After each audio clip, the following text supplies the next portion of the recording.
조갑제 TV 시청자 여러분 안녕하십니까. 2020년 8월 30일 오후 6시를 넘었습니다. 요새 화제가 되고 있는 진인 조은산 씨의 글을 요모점으로 분석해 보면은 이분이 문재인의 위선 무능 오만을 풍자를 통해서 조롱하고 비판하는데 그 비판의 논리가 뭐냐? 조은산 씨가 서 있는 자리가 어느 쪽이냐?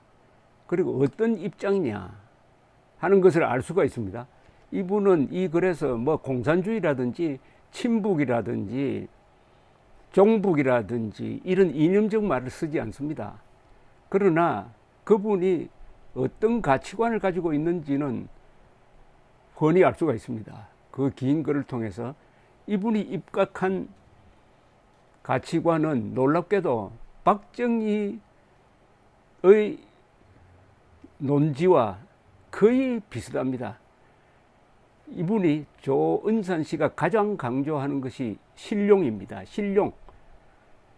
인간은 인간의 본성대로 보고 정책을 펴야 한다.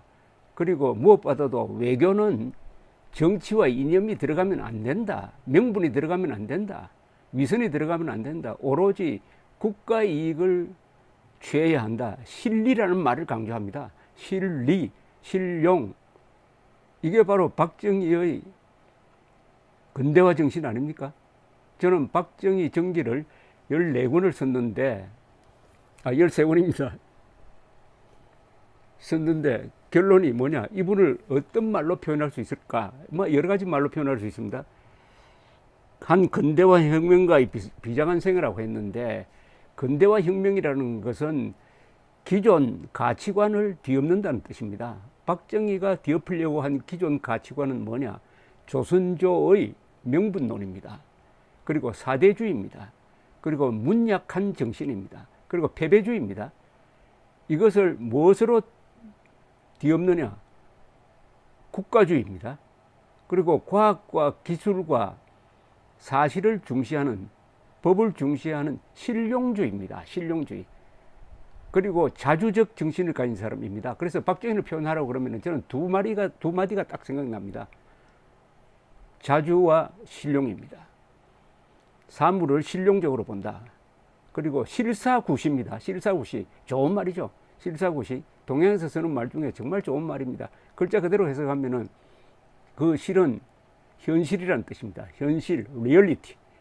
사는 사실이라는 뜻입니다. 팩트. 사물을 판단할 때 현실과 사실에 기초해가지고 옳은 방향을 선택을 해야 된다. 실사구시. 바로 박정희인데 이 정신과 완전히 반대로 나가는 사람이 문재인이 입각하고 있는 좌파 이념, 계급투쟁론, 그리고 명분론, 조선조의 양반 정치에서 비롯된 한국의 수구 세력, 일찌감치 근대화 혁명을 통해서 정리되었어야 하지만은 그 뿌리가 워낙 깊으니까 지금은 가짜 민족주의, 가짜 민주주의, 가짜 평화주의, 가짜 진보주의의 탈을 쓰고 아직도 한국인의 영혼을 깔아먹고 있는 조선조적 수구 반동 세력의 화신이 바로 문재인입니다.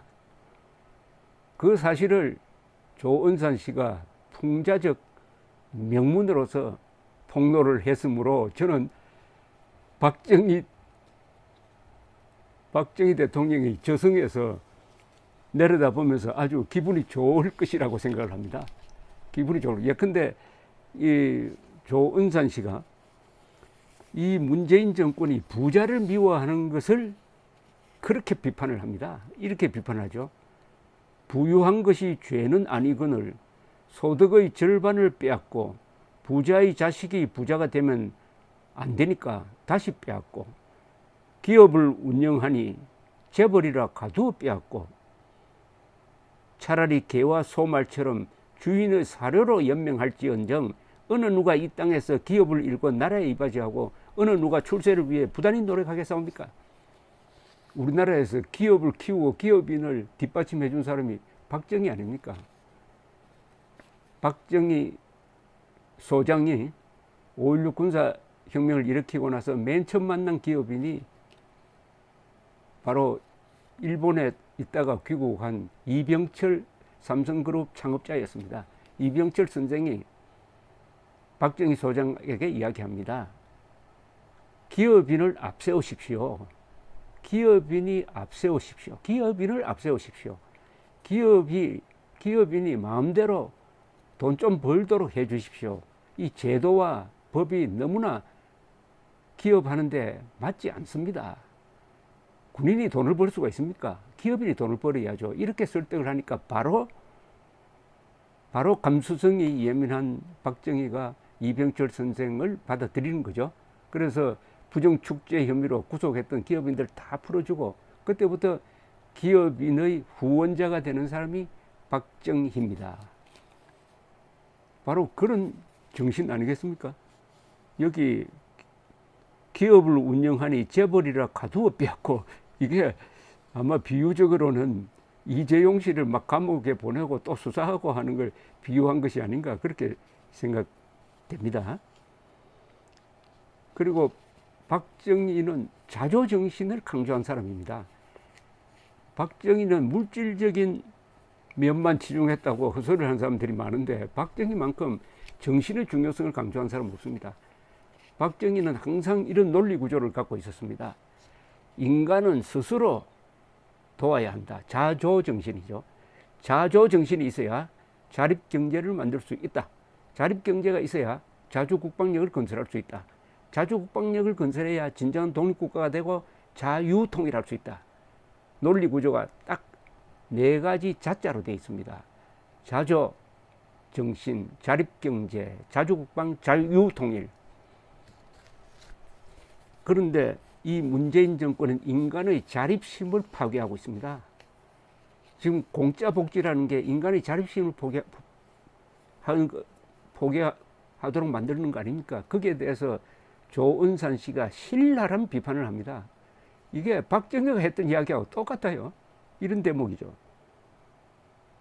감성이 이성을 앞서면은, 즉 선동을 한다 이거죠. 선동을 해가지고 인간의 이성을 마비시키면은 게으른 백성이 고기를 씹고 병약한 백성이 마른 침을 삼키는 것과 같으며, 이성이 감성을 앞서면은 게으른 백성이 고기를 얻기 위해 화살촉을 갈고 병약한 백성이 죽 한 사발로 기분을 차려 다시 일터로 나가는 것과 같사옵니다. 박정희가 바로 이런 일을 한 것 아닙니까? 게으른 백성을 자신 있다, 자신감을 불어넣어가지고 화살촉을 갈아가지고 고기를 잡으러 가도록 만들고, 몸이 아픈 백성을 죽 한 사발로 기운을 차리게 해서 일터로 나가도록 만든 사람이 바로 박정희 아닙니까? 박정희의 신룡정신, 그리고 박정희의 자주정신, 박정희의 실리외교, 이것으로 무장한 사람이 조은산 씨입니다. 조은산 씨의 논리는 박정희에 의해서 검증된 신룡, 실사구시하는 정신으로 위선, 오만, 무능의 문재인 세력을 규탄하고 있는 겁니다. 그리고 조은산 씨가 문재인 대통령에게 여러 번 당부하는 게 있습니다. 인기에 영합하지 말라. 역사는 군왕의 업적을 논할 뿐 당대의 지지율을 논하지 않사옵니다. 근사한 말이죠. 역사는 군왕의 업적을 논할 뿐 당대의 지지율을 논하지 않사옵니다. 무슨 뜻인지 아시겠죠? 박정희는 그때만 해도 여론조사가 요사이처럼 확산되지 않을 때였습니다. 여론에 신경 쓰지 않았습니다. 선거를 앞두고 교통 단속 좀 덜 해달라고 하는 부탁이 들어오면은 내가 선거에 떨어져도, 우리 공화당이 떨어져도 도우니까 단속 더 철저히 하라, 이렇게 한 사람이에요. 박정희의 성공은 파퓰리즘을 거부해서 성공한 겁니다. 파퓰리즘을 거부해서. 이것 때문에 욕을 많이 먹은 거죠. 그러니까 유신이 무슨 유신 1972년부터 79년 사이의 유신 체제가 박정희로 하여금 욕을 가장 많이 먹게 만든 거죠. 선거의 자유를 상당히 제한했습니다. 언론 자유도 상당히 제한한 거 맞아요. 긴급 조치를 통해서. 그러나 이분은 역사의 선잔을 마시겠다는 거죠. 즉, 요 시기를 놓치면 대한민국은 영원히 인류 국가가 될 수 없다. 선진국으로 들어갈 수 없다. 요 시기에 중화학공업을 건설해야 된다. 그러려면은 정치가 이렇게 낭비적이어서는 안 된다. 정치 코스트를 줄여야 한다. 그 역할을 내가 하겠다. 욕은 내가 먹겠다. 그래서 내 무덤에 침을 뱉으라는 독백이 나온 것 아니겠습니까? 유신시대의 구호가 뭔지 아십니까? 국력의 조직화, 능률의 극대화입니다. 요게 박정희가 만든 겁니다. 국력을 조직화하고 능률을 극대화해가지고 요 7년 사이에 중화공업을 건설하면은 그 뒤에 대한민국은 웬만한 위기는 극복하고 나아갈 수 있다. 성공했습니다. 그 7년이 인류국가 선진국가로 가는 막차였습니다. 본인은 욕을 먹고 중화공업 건설하는 과정에서 인기 영합이 필요한 정치를 상당히 제한한 거고, 거기에 반발한 이른바 민주화 세력의 도전에 의해서 11.6 사건이 났다고도 볼 수가 있습니다. 인기 영합, 역사는 군왕의 업적을 논할 뿐 당대의 지지율을 논하지 않사옵니다. 문재인 대통령이 총선 직후에 지지율이 70%였다는 걸 문재인 평가할 때 기록을 하겠습니까? 아니면은 문재인이 법치를 파괴했다, 문재인이 원자력 산업을 망가뜨렸다라고 기록되겠습니까? 이 명분과 실리의 싸움입니다. 박정희의 실리와 문재인의 명분의 대결에서 이 조은산 씨는 항상 박정희의 실리 편에 씁니다. 실리. 외교에서도 박정희는 실리 정책을 썼습니다. 그래서 한일 국교 정상화가 이루어지고 한미 동맹이 강화된 것 아니겠습니까? 그리하여 월남 파병을 한 것 아닙니까? 월남 파병은 실리 외교입니다. 월남에 5만 명이 주둔하고 한때 연인원으로는 30만 명이 보내는 대신에 미국으로부터 원조받고, 또 월남에 가서 월남 특수라 해가지고 달러를 많이 벌고, 군인 따라 기업이 나가고, 월남에서 습득한 건설 기술을 가지고 70년대에는 바로 중동으로 진출해가지고, 그때 제1차 오일 쇼크가 와가지고 6개월 사이에 기름값이 4배는 올라갔지만은 대한민국은 석유를 모두 수입해야 하는 나라지만은 바로 중동에 진출한 약 30만 명의 노동자들이, 그리고 건설회사가 벌어들인 외화로 중동에서 석유를 사오고도 남는, 이런 게 다 어디서 출발했느냐? 월남 파병에서 출발했습니다. 실리 외교죠. 그런데 조은산 씨는 문재인 대통령에게 이렇게 들이댑니다. 과연 폐하 깨우서는 외교에 임하시오며 명분과 실리 중 무엇을 택하셨사옵니까? 또한 명분과 실리 중 무엇을 얻으신 것이요? 북한입니다. 북국과 일본과 중국과 미국 중 무엇과 화친하였으며 작금에 이르러 결국 무엇이 남았다는 말이옵니까? 부디 통촉하시어 안목을 넓게 가지시고 정치와 이념을 외교와 따로 다루시어 실리를 위한 외교에 임하시옵소서. 그리하여 북극 도낭의 핵탄두 아래 백성들을 지켜주시옵고 국토를 보존하시옵소서.